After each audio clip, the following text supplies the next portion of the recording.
আহমদ কবির রেফাই বারবার নবীজির রওজা মুবারকের মধ্যে চলে যায়, গিয়া নবীজিকে ডাক মারে, ইয়া রাসূলুল্লাহ, আপনার সাথে একটু আমি মুসাফা করতে চাই, আপনি নবীর সাথে একটু মুসাফা করতে চাই।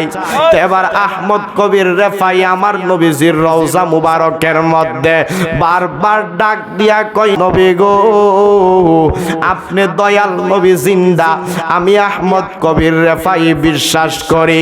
নবী গো, একবার আপনার কদম মুবারকের মধ্যে আসে, আপনি নবীজি আমাকে দেখা দেন না, আমি আইসা আপনাকে সালাম দেই কিন্তু জবাব পাই না।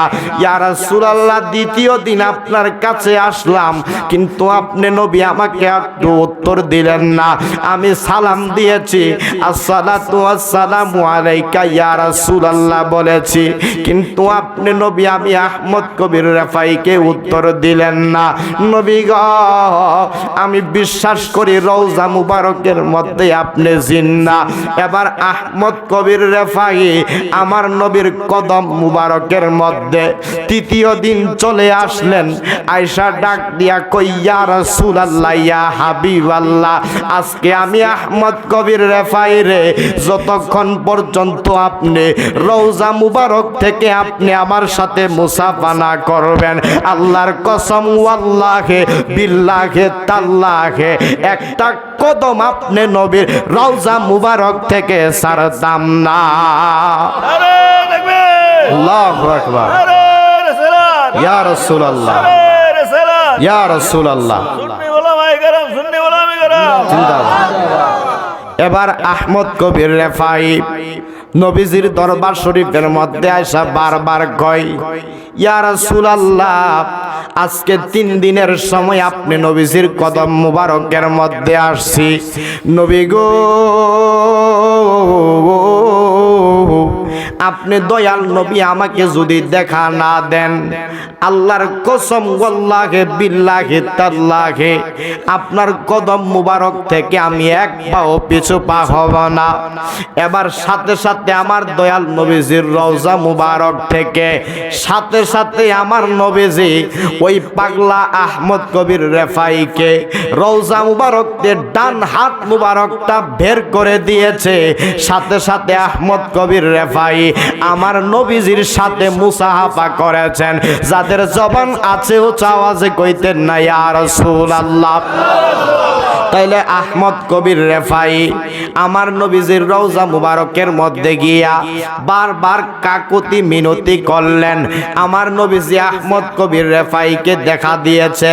শুধু তাই না, আহমদ কবির রেফাইকে সাথে সাথে নবীজির ডান হাত মুবারক বের করে দিয়ে তার সাথে মুসাফা করেছেন। তাইলে আপনার আমার বিশ্বাস আমার নবী রওজা মুবারকের মধ্যে জিন্দা আছে। মেশকাত শরীফ নামক একটা কিতাব রয়েছে। মেশকাত শরীফের 87 নাম্বার পৃষ্ঠার মধ্যে 7 নাম্বার লাইনের মধ্যে এসেছে, আমার দয়াল নবীর একজন সাহাবী ছিলেন হযরতে আবু হুরায়রা রাদিয়াল্লাহু তাআলা আনহু থেকে হাদিস শরীফ বর্ণনা এসেছে। হযরতে আবু হুরায়রা থেকে বর্ণনা এসেছে, ওয়ান আবি হুরায়রা রাদিয়াল্লাহু তাআলা আনহু قال قال رسول الله صلى الله عليه وسلم من صلى علي عند قبر سمعته ومن صلى علي نائيا أبلغته। তো মেশকাত শরীফের মধ্যে হাদিস শরীফ এসেছে, আমার দয়াল নবীর একজন সাহাবী হযরতে আবু হুরায়রা রাদিয়াল্লাহু তাআলা আনহু এবার আমার দয়াল নবীজির কদম মুবারকের মধ্যে চলে গেছে। যাওয়ার পর আমার নবীজি বলতেছেন, মান সাল্লা আলাইয়া ইনদা কবরে, ইনদা মানে নিকটে, কবরি ইয়াটা হচ্ছেন ইয়া এ নিসবতি, মানে আমার নবী নিজের দিকে ইঙ্গিত করে বলতেছেন, মান সাল্লা আলাইয়া ইনদা কবরি সামিতুহু, সামিতুহু হাটা হচ্ছে জমির, নবী বলতেছেন সামিতুহু।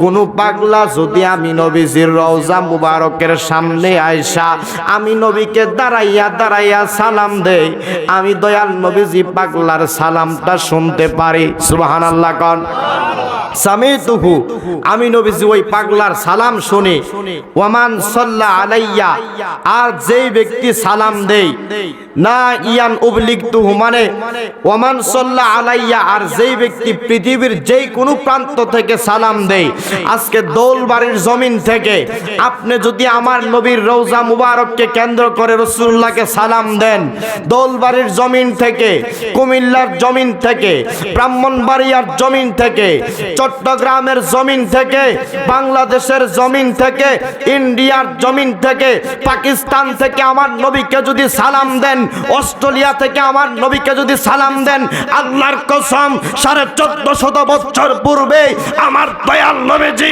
পবিত্র লিসান মুবারকে, জবান মুবারকে বলে দিয়েছে, উম্মত যদি কোনো পাগলা আমি রাসূলুল্লাহকে পৃথিবীর যে কোনো প্রান্ত থেকে তারায়া সালাম দিবে, ওয়ামান সাল্লা আলাইয়া লা ইয়ান উবলিগতুহু, ওই পাগলার সালাম এটাও আমি রাসূলুল্লাহ শুনবো। জবান খুলে বলি সুবহানাল্লাহ। তাইলে নবীজি জিন্দা না মরা? আমার নবী জিন্দা না মরা? ওই রাসূলুল্লাহর প্রতি দুরূদ শরীফ বলে লাভ আছে না নাই?